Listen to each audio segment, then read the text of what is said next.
Hi guys, ഇന്നൊരു തട്ടിക്കൂട്ട് കിഴങ്ങ് കറിയാണ് ഉണ്ടാക്കുന്നത്.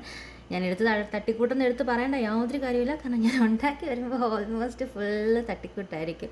പിന്നെ ചിലർക്ക് ഡൗട്ട് തോന്നാം, ഈ അപ്പത്തിനും ചപ്പാത്തിക്കൊക്കെ ഉള്ള കിഴങ്ങ് കറിക്കകത്ത് എന്തിനാണ് ഈ വെളുത്തുള്ളിന്ന്. അങ്ങനൊന്നും ആരും ചോദിക്കാൻ നിൽക്കേണ്ട, കാരണം എനിക്കറിയില്ല. എൻ്റെ കയ്യിൽ കിട്ടുന്ന സാധനമൊക്കെ ഞാൻ പെറുക്കിയിടും. പക്ഷെ വെച്ച് തരുമ്പോൾ കുഴപ്പമില്ല, അത്യാവശ്യം ടേസ്റ്റൊക്കെ കാണും. സോ ജസ്റ്റ് വെയിറ്റ്, നമുക്കിത് എങ്ങനെയാണ് ജസ്റ്റ് 10 മിനിറ്റ്സിനുള്ളിൽ ഇത് പ്രിപ്പയർ ചെയ്തെടുക്കുന്നതെന്ന് ജസ്റ്റ് ഒന്ന് കാണാം. അത്യാവശ്യം വലപ്പോൾ ഒരു കുക്കർ എടുക്കുക. കുക്കറൊക്കെ കഴുകി അതിൻ്റെ അകത്തേക്ക് വെള്ളമൊക്കെ ഒന്ന് വറ്റി കഴിയുമ്പോഴത്തേനും നമുക്ക് കുറച്ച് എണ്ണ ഇട്ട് കൊടുക്കാം. അത് കഴിഞ്ഞിട്ട് ലേശം എണ്ണ ഇട്ട് കൊടുത്തിട്ടുണ്ട്. ഇത് പറഞ്ഞപ്പോഴാണ് ഞാനൊരു കാര്യം ഓർത്തത്.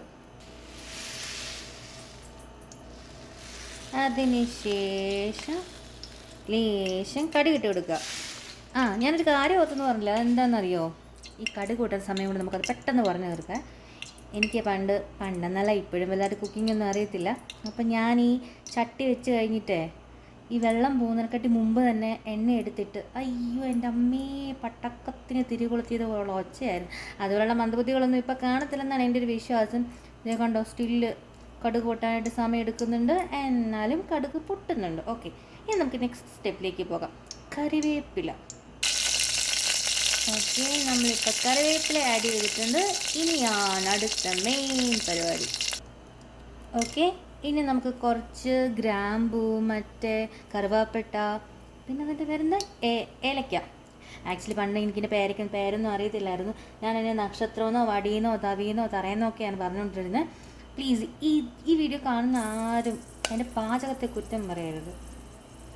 ഞാൻ ആദ്യം തന്നെ പറഞ്ഞായിരുന്നു, പാചകത്തെക്കുറിച്ച് എനിക്ക് വലിയ ഐഡിയ ഒന്നുമില്ല. സോ ഇതൊന്ന് ജസ്റ്റ് നമുക്കൊന്ന് വഴറ്റി കൊടുത്തതിന് ശേഷം അടുത്ത സെഗ്മെൻറ്റിലേക്ക് പോകും. ഞാനേ ഓടിക്കോ, ഞാൻ പറഞ്ഞില്ലേ വെള്ളം ഉണ്ടായിരുന്നു, വെള്ളമൊന്നും നോക്കത്തൊന്നുമില്ല, ഞാൻ അങ്ങ് എടുത്തിട്ടേക്കാം. ഓക്കെ, അപ്പോൾ ഇത് ജസ്റ്റ് ഒന്ന് വഴഞ്ഞിട്ടുണ്ട്. നെക്സ്റ്റ് നമുക്കിനി നമ്മുടെ ഇഞ്ചിയും വെളുത്തുള്ളിയും പച്ചമുളകും ഇട്ട് നമ്മുടെ സവോളയിട്ട് നന്നായിട്ടൊന്ന് വഴറ്റിയെടുക്കാവേ. അത്ര നന്നായിട്ട് വഴറ്റണമെന്നൊന്നുമില്ല, കുറച്ചൊന്ന് വഴറ്റി എടുത്തേച്ചാൽ മതി. അത് കഴിയുമ്പോഴത്തേക്കിന് പിന്നെ നമുക്ക് കുക്കറിനകത്ത് കിഴങ്ങും കൂടെ കൂട്ടിയിട്ട് വേവിക്കാനുള്ളത്. അപ്പം നമ്മുടെ സവോളയൊക്കെ ഏകദേശം ഒന്ന് വഴണ്ട് വന്നു. ഇനി ഇതിൻ്റെ അകത്തോട്ട് നമ്മുടെ കിഴങ്ങിട്ട് കൊടുക്കാം. കിഴങ്ങിട്ട് കൊടുത്തിട്ടോ വീണ്ടും കുറച്ച് ചേച്ചി പറയുന്നല്ലോ, കടുക് വറ. കടുകൊക്കെ വറുത്തു. ഇനിയിപ്പോൾ നമുക്ക് കിഴങ്ങ് വറ എന്ന് പറയാം. നമ്മളിപ്പോൾ കുറച്ച് മല്ലിപ്പൊടി ആഡ് ചെയ്തിട്ടുണ്ട്. ഇനി കുറച്ച് മഞ്ഞൾപ്പൊടിയും കൂടെ ആഡ് ചെയ്ത് ഇതെല്ലാം കൂടെ വെച്ച് ഒന്ന് വേവിക്കാൻ വെക്കാം. ഇപ്പം മല്ലിപ്പൊടി ആഡ് ചെയ്തിട്ടുണ്ട്.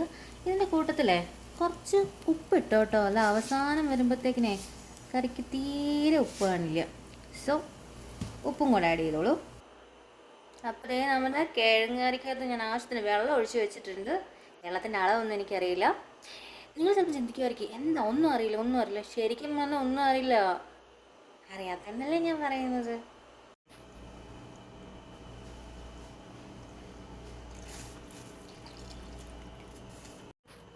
അങ്ങനെ ഫൈനലി തേങ്ങാപ്പാലൊക്കെ ഇട്ട് നമ്മുടെ കുറുകിയ കിഴങ്ങ് കറി.